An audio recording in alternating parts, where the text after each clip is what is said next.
Hey guys, what's up and welcome to this week's video. In this week's video what we're going to do is we're going to take a look at some blood splatter, some sort of like damage feedback. So for example, you get shot in the game, you take a bit of damage, you'll get this sort of like decal on the screen that you've took some damage, and then I've built in a regeneration and that fades out as your health regenerates.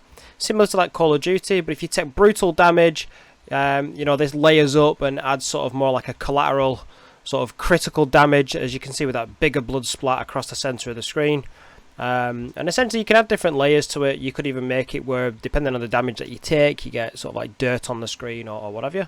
But this is really simple to set up in this particular way. So without any further ado, let's just jump straight into it. Okay, so just before we get started, what we'll mention is you are going to need a couple of assets. So some blood splatter around the screen like this, or let's get that back up, or another splatter just like that, or depending on if you're just going to use this for like sort of dirt on the screen or something like that, just a graphic to go on the screen when we do it. Now what you can do is if you just type in transparent blood splatter screen on Google, you get some of the designs like this. There's loads of different designs to pick from, but what you will need to do is unfortunately these thumbnails are not transparent, not all the time, so you will have to go on to the site and download them. Now because these are for personal use only, I can't really include them. However, I will be sharing my project files, so in some respect you will be able to get hold of them, but it's really easy. You can just search and use them for your own personal use, and there's plenty to choose from. So with that being said, then you can just, once you've downloaded them, drag them from your folder into your file content browser, and then you'll be able to use them.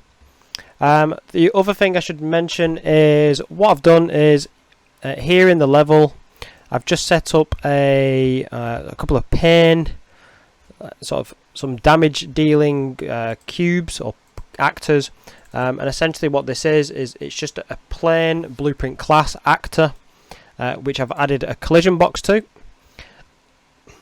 And then under the event graph, what I've got is on begin overlap, I get the class of what actor we've bumped into, and cast to a character. Now what this does is it limits this just to characters, so if I shoot a projectile into it, it would try and cast to a character and it would fail, so this would never apply. But if you're using not a character base sort of player character, you might need to change that. But then what we do is we apply damage. Now I've promoted the base damage to a variable and exposed it, so when I dragged it into my world, I could set this one here to 25, and I could set the other one to like 90 to do like critical damage. And there's sort of like some things that you're just going to need to make before you continue, but they shouldn't take you too long. And that's pretty much it. So let's continue on. Okay, so what I think we should do is we should create the HUD class first. So open up your content browser, go to first person and blueprints, and then we're going to right click and we're going to go to user interface and we're going to go to widget. Now you just want to select user widget, click that and it opens, and I'm going to call this one HUD in all capitals. We're going to open that up. Now this is really basic. If you scroll down to panel, we're going to drag an overlay, and then back to the top under common we want two images. We're going to name one image blood splatter, and the other one I'm going to name as critical. Now what I'm going to do is under blood splatter I'm going to horizontally align it to fill and vertically fill as well, so it fills the whole screen. And then under the appearance and then brush, you should have image, and where it says none, I'm just going to type in blood and get my blood frame, and that's pretty much sorted. Now what we want to do is we just want to turn the render opacity to 0, just so it's not on the screen, and then we're going to do the same thing basically with the critical. So select critical, we're going to fill horizontally, fill vertically, and then under the image we're going to select our sort of critical damage splatter. Now what I'm going to do, just because this blood splatter is quite a light red, I'm just going to add a little bit of a tint here and just turn down the darkness a little bit. Then also we're going to go to the render opacity and set that to 0 so it's not visible. So the HUD's created for now. We will need to sort of come back and do a blueprint for changing this visibility, but for now let's go to our first person character. So for us to sort of like tech damage, we're going to need a health variable. So under your variables, press plus, make sure it's a float, make sure it's type float, and set it, sorry, not set it, but make sure it's called health. Hit compile, and then I'm going to set this to 100 by default and compile again. Now let's get that HUD on the screen. So I'm going to do an event begin play. So when the game starts, I want to create a widget. This widget's going to be our HUD. Now, just in case I need to tap into the HUD, I'm going to drag off the return value and promote it to a variable and call this HUD ref.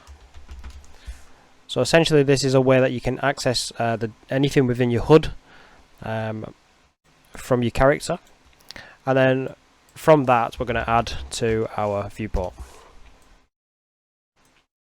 So what we've got here is we're creating our HUD, we're making a reference to it so we can sort of manipulate it if we need to, and then we're adding it to our screen.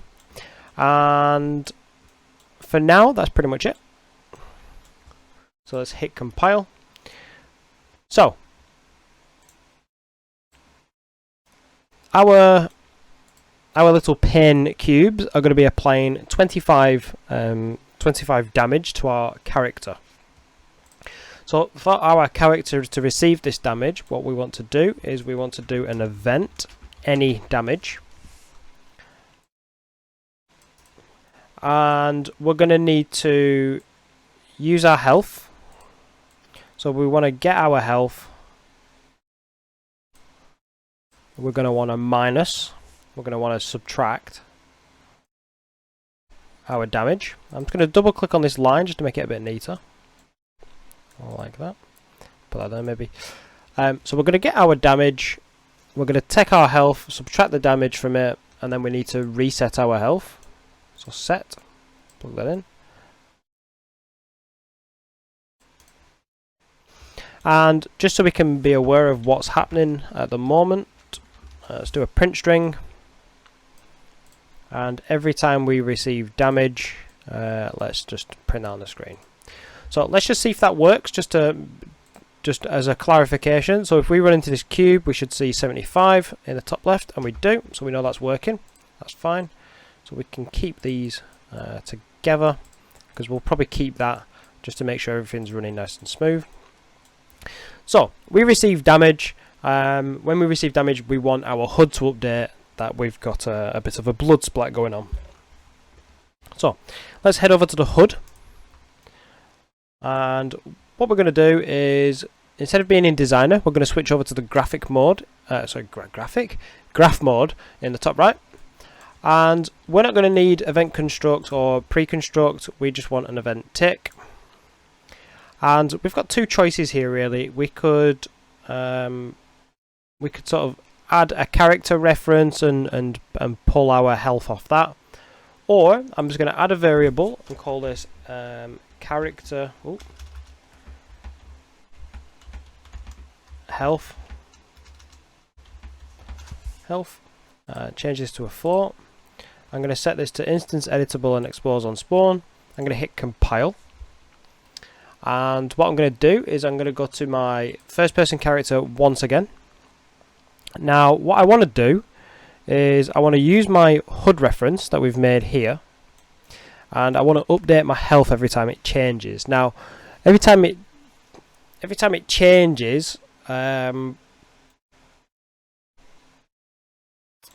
might be a good way of doing it. However, it will only change once we take damage, and if we want to regenerate our health, it's not going to reset. So it's better to be like almost like a constant setting. Now, using a tick would be wrong because it's unnecessary. But one cheeky little thing that I like to do is our mouse input is permanently running. It's always looking for our mouse to be input. If we don't touch it, it zeros, and when we do, it obviously has an access value. But what we can do is if we get our HUD reference and we can say set character health, we can tap it onto here and drag our health value onto that. Now this is going to run anywhere, so the fact that we're just piggybacking on that, I wouldn't piggyback too much onto these because it might slow down the mouse input system, but a quick variable set like that I think would be absolutely fine. I'm going to hit compile. So now our HUD regularly should know what our character's health is. So how do we now set this blood splatter? So because our health is going to be 100, and this, if I go back to the designer for a second, the opacity of this works between 0 and 1. If we divide our health by 100, we are going to get 1. Because 100 only goes into 100 once, and that we can sort of manipulate that to sort of set our opacity. But instead of having all the blueprint here, what I'm actually going to do is I'm going to create a function, and I'm going to call this update blood border maybe, and this is going to take an input. So inputs are down here at the bottom. If you don't have inputs, it may be because you might need to select this node. Inputs, I'm going to make sure it's a float, and I'm just going to call this health. And then what we're going to do is we're going to take the health, we're going to divide it by 100, and we need to drag in our blood splatter, get that, and we need to set the render opacity, so it's here at the bottom. Now this requires an opacity, so it's either going to be 0 for not visible or 1. Now if I drag that straight onto that, when we have full health we will see blood splatter, so we don't want that, we want the opposite. Now one way that we could do it, I'm just going to link these up in the meantime, one way we could do it is if we use a lerp. Now a lerp will, depending on the alpha, here it is, so it says it's 100% of A when the alpha is 0. So when this alpha is 0, as it is, it's going to be A. So whatever A is, so if A was 1, this, when the alpha is 0, this is going to be 1. And then when the alpha is 1, so if this is 1, it'd now be 0. So what I'm thinking is, our health divided by 100 is 1, and we want our opacity to be 0 when it's 100%. So if this is 1, technically B is going to be activated, so that'll be 0. So if I plug that straight into that, when my health's 100, we're going to be spitting out a 0 here, and as my health goes down, we're going to be slowly transitioning to this 1. And if we was to die at 0 health, this would be 100%. So that should work for our blood splatter. So let's hit compile. Let's just double check we're taking damage, that's fine. So if I press play now, there's a good chance that when I walk into this, we get blood splatter. Oh no we won't, because silly me, we've made the function, but we didn't apply it to our graph. So back on our event graph, so out of the function, drag your function into your event graph, connect that to that, and then connect our character's health to this. Now in theory, if provided I've not forgot another step, we should now get blood splatter. So there you go. So, and if I keep walking into this, so we should have 50 health, 25 health left, 0 health. So now the opacity is 100% or 1. Now that's just going to stay there like that. At this point in your game you may have died, you respawn, stuff like that. But if you can picture sort of like Call of Duty you'll take a bit of damage and you'll kind of like regenerate a little bit of health. So you've took damage, you've survived, and then your health regenerates. So we can add in a regeneration to make that opacity come back. Now at this point in the video, if you only wanted to know how to get that blood splatter on the screen, that's pretty much it. At this point, what we're going to do now is I'm going to add a regeneration, so you can see how it'll fade back out. And I might tap into that critical damage, how we can get the second blood splat on the screen when we take sort of like the majority of our health down. So let's add some regeneration, so we'll keep our health going there. Now when we take damage, after we've took the damage, what we want to do is possibly just have a bit of a delay. Before we do anything, let's make sure that's all the damage we're going to take. So let's add, like, I don't know, maybe a 1.5 second delay. That might be too short. Let's check. Well, let's check, but we'll change it if it's too short. We'll add a bit of a delay, and then we're going to do a regeneration. So I'm not going to explain this too much. I'm just going to breeze through it, but I'll say what's necessary. So what we're going to do then is set a timer by event. So a timer, when you trigger it, it can loop every so often. So I want to regenerate health every 0.1 second, and I want it to loop. But essentially, this event's going to fire every 0.1 second. So the event, we're going to have to make a custom event, and let's call this Regen. Regen health. So every 0.1 second, what I want to do is I want to get my health.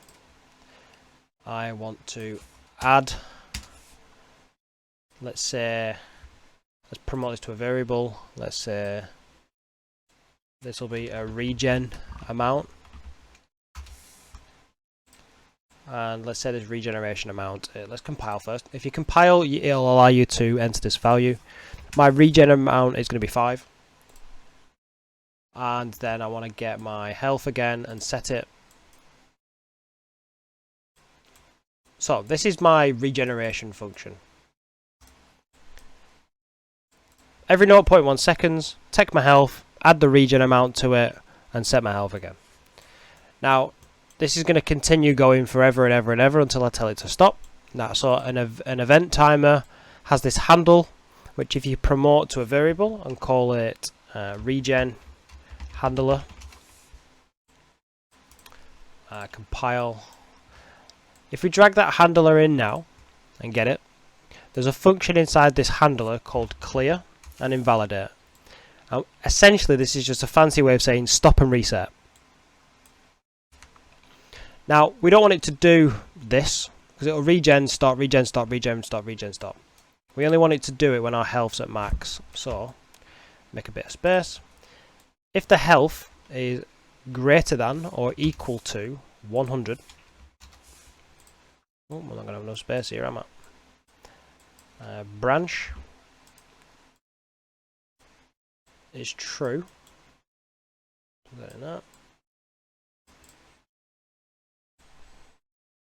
Oh, I'm making a mess of this, aren't I? So, regenerate, regenerate, regenerate, but as soon as the health equals 100 or more, stop the timer. So that works. And also, the other time we need to stop this timer is if we take damage again. So plug that in there. Let's make that a bit neater. Can we make a bit more space here, like that? There we go. So if we take damage, stop regenerating and take the damage, and if our health becomes full, stop regenerating. So now if we compile and play, and let's go take some damage. Take some damage, and then after a few delay, a little bit of a delay, our health returns back to full. Take 100% of damage, well, 90%, and then you can see it regenerates there. So there you go, you've just made a damage, a blood splatter, and regeneration.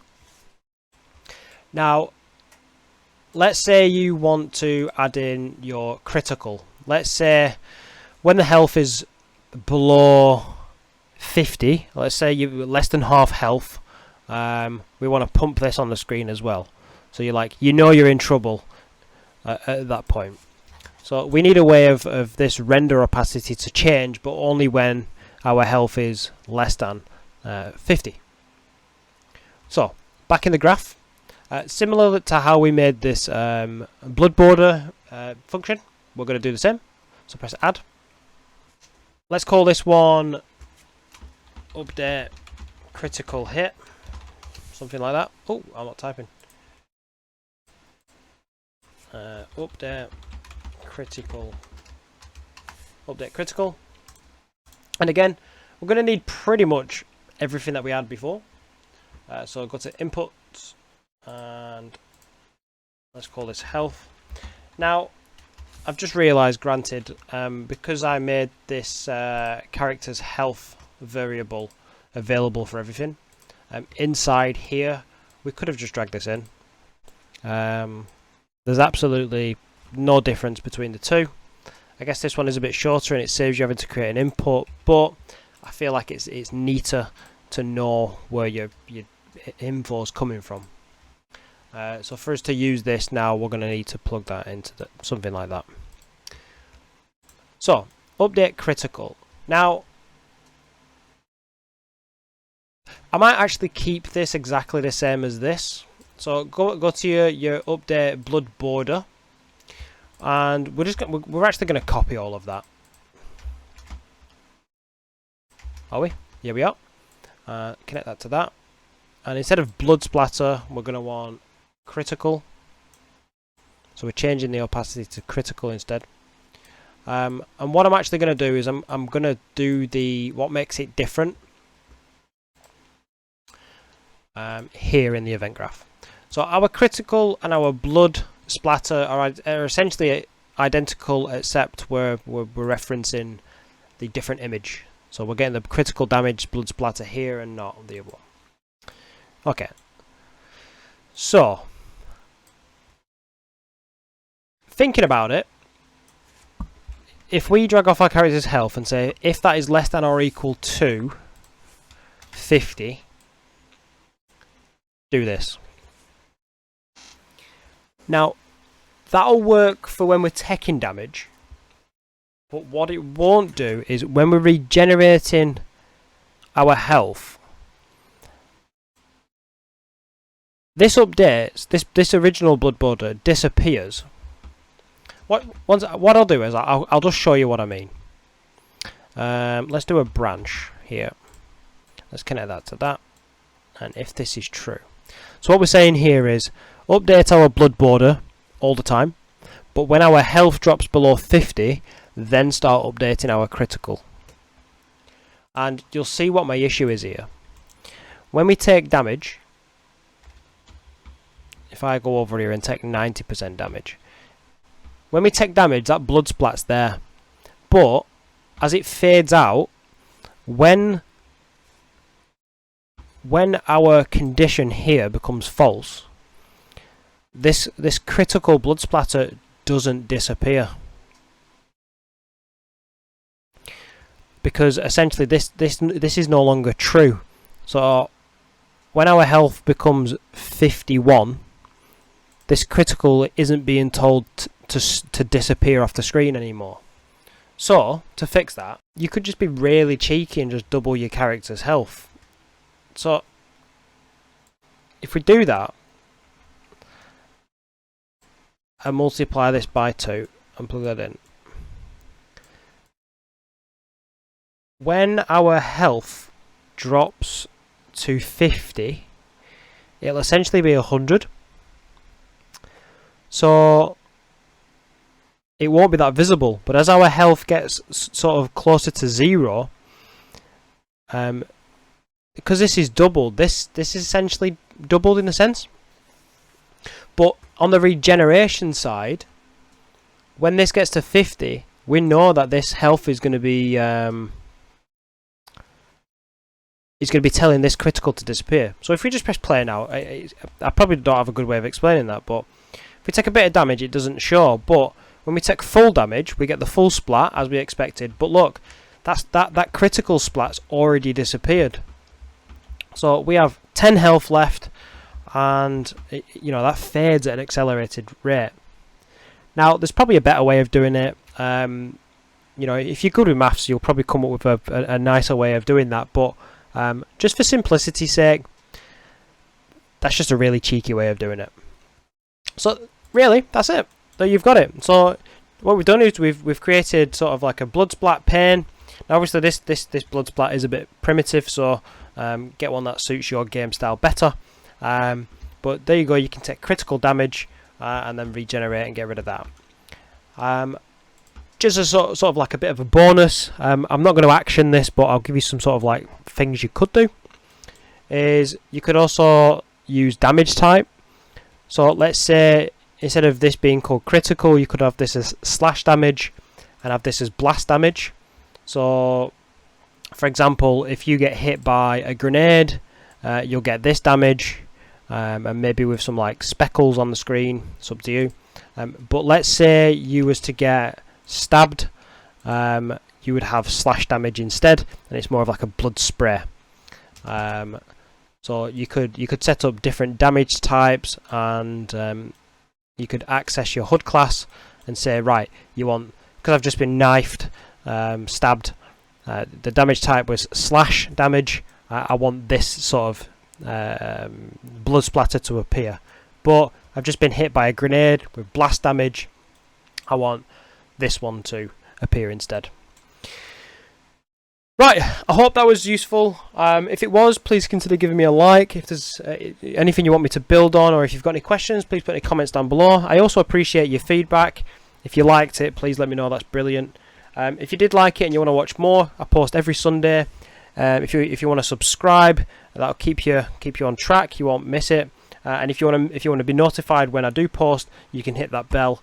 If you want a chat with me, alternatively, there is Discord. There's a link in the description below. Come and join the server. There's quite a few of us now.